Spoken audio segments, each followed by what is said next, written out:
You're doing way too much, and not all of it is necessary. If your to do list feels like an endless feat and you're constantly feeling like you're playing catch up and this close to burnout, something needs to change.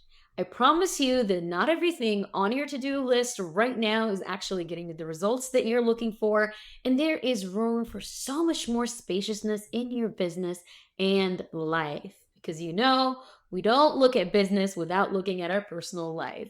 And it is very possible for you to wake up each day feeling excited about what's coming up on your calendar, in your business, and how you spend your days can feel joyful, expansive, and productive. Welcome to Seen, Known, Paid. I'm your host, Marina Gerges, and this is the podcast where I share the secrets of building your true to self personal brand and the mindset shifts that will help you feel lit up about your business, attract dream clients, and live life on your own terms without competing with the unpredictable social media algorithm or following trends. Now, let's get into it. I promise you that in this episode, I won't just be talking about the 80/20 rule, even though I know you might know what the 80/20 rule is and you know how important it is, but it really is one of the concepts that will change how you operate in your business and give you back that time and joy. So, in case you're not familiar with the 80/20 rule, let me just give you a quick introduction to what it is. The 80/20 rule is also known as the Pareto principle. The idea is that roughly 80% of your outcome comes from 20% of causes. That means in life and business, this is a small portion of your efforts and clients' activities drive the majority of your results. For example, 20% of your clients might generate 80% of your revenue, and raise your hand if that's the case. That's the case for me in my business. Or that 20% of your daily tasks could produce 80% of your progress. Okay. So it's important to identify those high impact areas and focusing your energy where it truly counts. So let's get into how you can do that. I'm going to share with you my 3 step process for burnout prevention and increased joy in life and business. Step one, an energy audit. So, this is where you get familiar with the ebbs and flows of your energy on a daily and monthly basis. So, we're going to cover the daily and monthly basis in different section as we go through here. So, maybe grab a notebook right now so that you can take notes on this because this is going to change everything for you in your business. Okay, so we know as women, our energy fluctuates every week depending on where we are in our cycle. Okay, so for example, during menstruation, when we're bleeding, our energy is low because our estrogen is lower, and then that starts to increase past our bleeding time, and then we start to get more energy. So I use that time for creation ideation because it's going into what people call the spring of being a woman, like we are rebirthing after a time of dying inside, basically. And it does feel like that sometimes, right? And then we go into ovulation when our energy is at its peak. So that's when I love to schedule in things where I need to use a lot of my vivaciousness, my energy in business. So that's when I will record a lot of my podcast episodes. That's when I will do IG lives, collaborate with people, network, go out dancing. That's when we are the most radiant and have a lot of energy to give. And then your energy starts to dip as you go into your luteal phase or premenstrual. We all know about PMS. God bless PMS, but it actually helps us as women look at what's not working and actually eliminate things. I use this time right before my period, specifically, so late luteal phase, to eliminate things that are draining my energy, that don't align with me, that just add noise to my business and life because I'm more discerning at that time. So that's how you're going to use your menstrual cycle as a guide for your energy level. And then based on that, you're going to be able to say, on this week, I'm doing these tasks, and this week, I'm doing these other tasks in my business. That way, you feel like you're moving in alignment with your energy, not against it, because we are not doing bro productivity anymore. It doesn't work for women. Okay. And to help you with that, I actually have a free Notion planner. If you just click the description below, you can download my free Notion planner. It helps you align your menstrual cycle with your business and your goals. It's a quarterly business planner with a calendar, all the good things. You're gonna love it. It's what I use in my business, what I've been using to give me back more time and joy and prevent burnout. So, on a daily basis, you want to start taking notes of your energy dips and rises.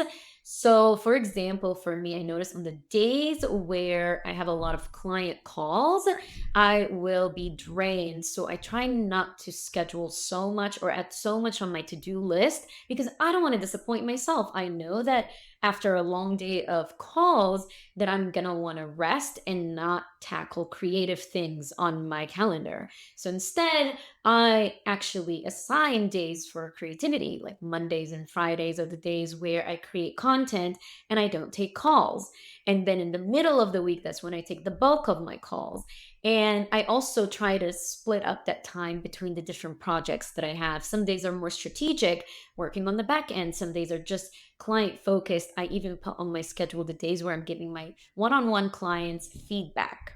Okay, so that's going to help you. And then you pay attention to at what time during the day your energy dips so that you can schedule in your breaks. This is the biggest mistake that I see that women entrepreneurs do is that they don't schedule in time for rest, time for eating. I actually put it on my to-do list that this time, from this time to this time, I'm taking a lunch break. From this time to this time, I'm going on a walk.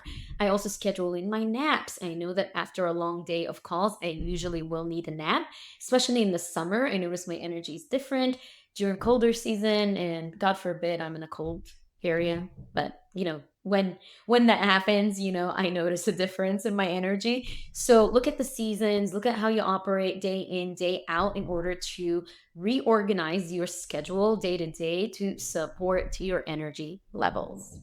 And then the third thing I want you to know about that could help you with your energy audit is actually human design. Your human design type can help you understand your energy levels and how you operate best. For example, I am a manifesting generator in human design, and my authority is emotional authority. So I actually can't be pressured into making decisions. It's best for me to wait to make decisions. So I like to sleep on my decision instead of feeling this rush to make it now, even though I have a lot of fire energy in my astrological chart, birth chart. But since knowing my human design, it has helped me slow down a little bit and give myself that time based on my authority. And if you don't know what your human design is, you can actually go to myhumandesign.com to get a free reading. And then what I like to do is go to Chat GPT and ask it to explain to you how to better align your day-to-day tasks to support your human design type and energy level. I'm not a human design expert, so I can't dive deep into this, but Mr. Chad, it will tell you everything you need to know about how to use your human design in your day-to-day schedule. So now you have all this data to plan out your monthly goals and map out your daily tasks. So you want to use the data that you have from seeing what happens during your cycle and the hormonal fluctuation that you get. And you can use my Notion planner to do that, like I said. And then you can look at day to day what's going on with you, the ebbs and flow of your energy. At what time do you need a rest? And make sure you put your rest time on your to-do list so that you make sure that you're eating, that you're sleeping, that you're walking, moving, all the things, and then taking it to ChatGPT with your human design to see how you can use human design in your unique design for your energy flow. So now, the second step is a business audit. Okay, when was the last time you did a business audit? This is where you look at the offers that you have, at how you're operating your business, who you're working with, all the things to be able to eliminate as many things that are sucking your energy and joy. Okay, so that you're not stressed out and not investing energy into things that are not moving the needle forward. So there are three things that create unnecessary pressure on you as a business owner and eventually lead to burnout. And these are artificial urgency, arbitrary income goals, perfectionism. Put your hands up again. Put your hand up again if you are a perfectionist. So, we want to remove extra pressure from you by looking at these three areas. So, that looks like looking at the big picture versus the small picture in your business and extending out your timelines, your deadlines. We often put fake urgency on the tasks that we have to do in our business, and you are literally, why can't I say literally? You're literally the boss of your own business. So you're able to decide what is important, big picture, and versus what needs to be done now in the small picture to get me to the big picture. Oftentimes, people are so stuck on the big picture that they think they need to get there on a certain timeline. They want it now and they want it quick, but that's not how that works. If you're building a business for the long term, the long haul, you're gonna want to break it down into smaller picture things. And these things eventually lead you to the big picture and give yourself grace, give yourself longer timelines. The best thing that I've done in my business recently was to give myself a longer launch time for my new offers. So, with the retreat that I launched back in June, the Birth Your Brand Baby retreats, I launched two at once, which I know a lot of business owners will think that's crazy. A lot of business coaches will be, that's not good business strategy. But let me tell you, I was following my intuition with this one. And I said, I'm going to give myself a year for the Greece retreat and at least 9 months for the Mexico retreat. And that helped me so much with giving myself breathing room to not feel pressured, to change my strategies, how I launch, how I sell, what I create. I felt so creative during my launches, and it was incredible for me, for my mental health, my well being, and my energy levels. So that's my biggest suggestion for you to implement in your business. Give yourself an extended timeline. Now, for the arbitrary income goals that we put, we were like, oh my God, I want to make 10K every month. I want to make 50K in this launch, yada, yada, yada. Listen, that is just based on what, if you have data to support it. Let's say in your last launch you did 50K, then yeah, sure, you want to increase that. So realistically, maybe it's 70K, or saying that my baseline is 50K, and then looking at why you didn't hit that and to improve your strategy but not beat yourself up. So, another way to look at this is, instead of creating income goals, you create lifestyle goals, because oftentimes we forget to include our lifestyle and what we want for ourselves in our business or through our business. So, create lifestyle milestones and align your income goals with actual visions for these goals to become less about, so it's less about hitting numbers and more about stepping stones that lead you to the bigger vision of your life, and how you want to operate your business. So for example, maybe you didn't hit the 50K this launch because you actually want to take more breaks or do to travel for 3 months out of the year. So think about, what are you gaining from your business beyond your income goals? In that way, you are able to align with something that actually excites you and not just the number that's made up based on what Coach Susan is making in her business. Okay. I know, I look at Coach Susan's income claims also, but I don't let that get to me because I'm on my own path here. Look, I know I am, lifestyle first, freedom, mental, emotional, lifestyle freedom first. So I make amazing money in my business, but I don't need to be making it like Coach Susan does.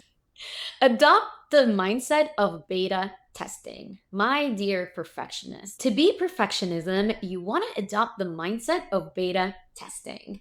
By telling yourself that you're always in beta, you start to look at everything you produce as a draft instead of a final product. That way, you can release things into the world sooner, get feedback from your audience, improve your offers or content, and relaunch.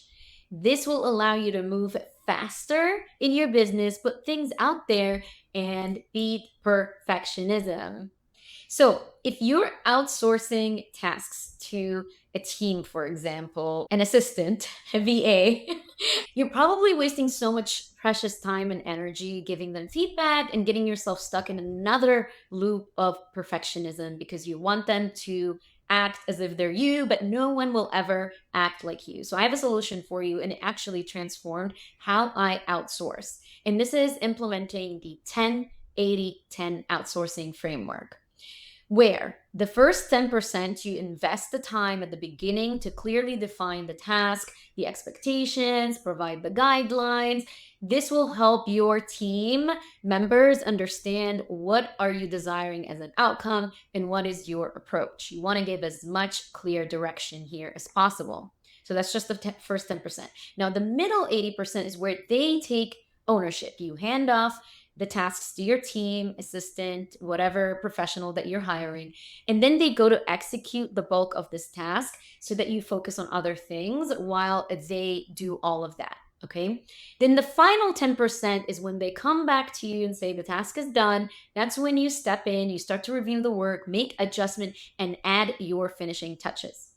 This is where you put your unique input to align it with your brand standard and brand voice.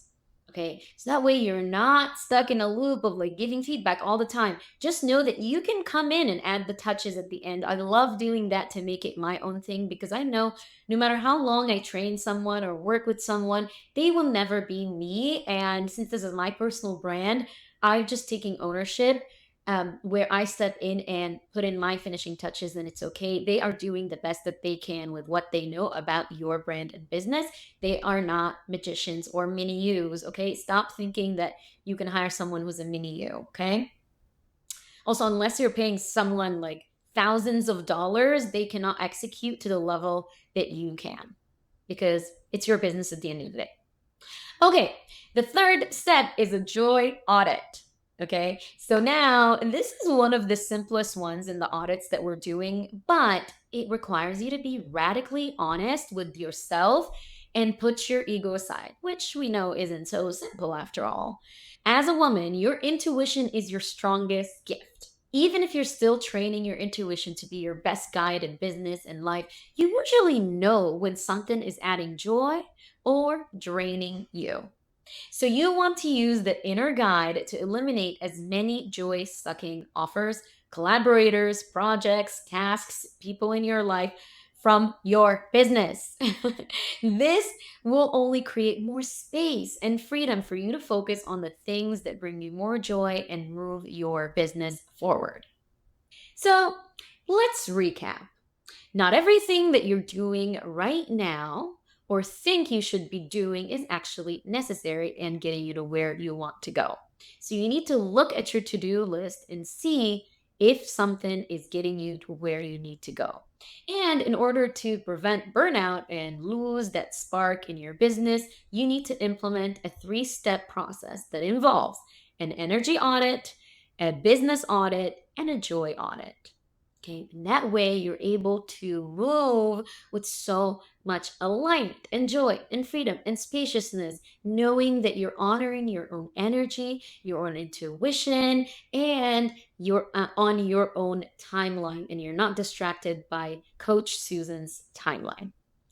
Okay, friends, before I go, I'm actually really curious about what is it that you do while listening to these episodes or while listening to podcasts? Are you commuting? Are you doing the dishes? Are you cuddling up on the couch with your cute pet?